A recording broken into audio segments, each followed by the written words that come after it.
ગુજરાત વિધાનસભા ગૃહમાં અંદાજપત્ર સત્રના ચોથા દિવસે પણ વિપક્ષની ભૂમિકા આક્રમક રહી।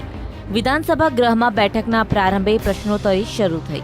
પ્રશ્ન નંબર 3 મંત્રીની વિનંતીથી રદ કરવાની સૂચના પ્રશ્નોત્તરી બુકમાં લખી હતી। આ પ્રશ્ન કોંગ્રેસના ધારાસભ્ય પુંજાભાઈ વંશે પૂછ્યો હતો। દરમિયાન આ જ પ્રશ્નોત્તરી બુકમાં પ્રશ્ન નંબર 10 ભાજપના ધારાસભ્ય રમણ પાટકરે પૂછતા તેને સ્થાન આપવામાં આવ્યું હતું। આ મુદ્દે ત્રીજો પ્રશ્ન આવતા જ વિપક્ષના નેતાએ ઉઠાવ્યો અને પ્રશ્ન રદ કરવાના કારણ સરકાર પાસે માંગ્યા હતા। આ સમયે અધ્યક્ષે પ્રશ્નોત્તરી સમયે કોઈ મુદ્દો નહીં ઉઠાવવા અને પ્રણાલી રહી હોવાની વાત કરી, પરંતુ વિપક્ષના સભ્યોએ પ્રશ્ન પૂછવામાં થતા અન્યાય સામે વિરોધ કર્યો।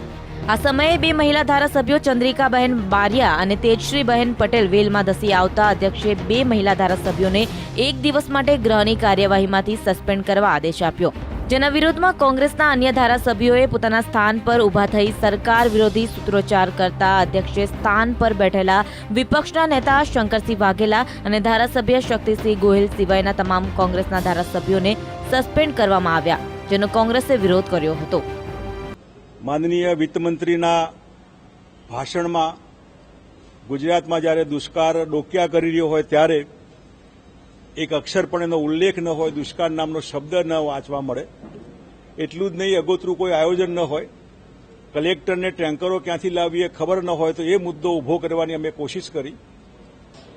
વનબંધુ યોજના નીચે આદિવાસીઓને ચોક્કસ જિલ્લામાં ચોક્કસ સમયમાં તાલુકાવાર કેટલી રકમ ફાળવીને કેટલી વાપરી, આ પ્રશ્ન એટલા માટે કાપી નાખવામાં આવ્યો કારણ કે આદિવાસીઓને ફળવાયેલી ગ્રાન્ટના આંકડાઓ ના નામે મતો મંગાય છે, પણ પછી એ પૈસા વપરાતા નથી।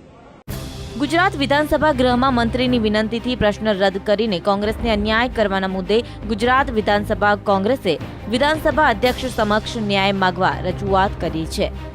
અરુણ શાહ સાથે ગૌરવ પટેલ, સંદેશ ન્યૂઝ, ગાંધીનગર।